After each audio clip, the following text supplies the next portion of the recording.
বরযাত্রী বোঝাই গাড়ি উল্টে গিয়ে গুরুতর আহত 7 জন। সোমবার দুপুরে ঘটনাটি ঘটেছে জগৎবল্লভপুরের মুন্সিরহাট শিমুলতলা এলাকায়।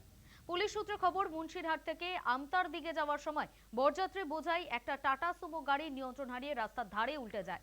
ঘটনায় আহত হন কমপক্ষে 7 জন যাত্রী। ঘটনাস্থলে ছুটে যান আশেপাশের বাসিন্দা এবং জগৎবল্লভপুর থানার পুলিশ। আহতদের উদ্ধার করে নিয়ে যাওয়া হয় জগৎবল্লভপুর গ্রামীণ হাসপাতালে। সেখানে 3 জনের অবস্থার অবনতি হওয়ার কারণে অন্য হাসপাতালে স্থানান্তরিত করেন কর্তব্যরত চিকিৎসক। প্রাথমিক তদন্তে পুলিশের অনুমান, বেপরোয়া গাড়ি চালানোর ফলে এই দুর্ঘটনাটি ঘটে। পুলিশ গাড়িটিকে আটক করেছে। গোটা বিষয়টা খতিয়ে দেখছে পুলিশ।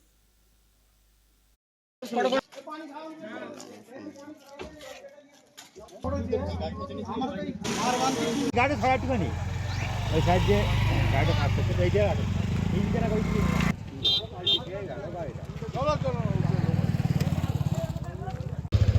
ছিলাম না।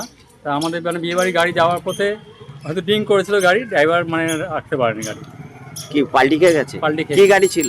টাটার সময় কতজন আহত হয়েছে? 5-6 জন আহত হয়েছে। কি অবস্থা তাদের?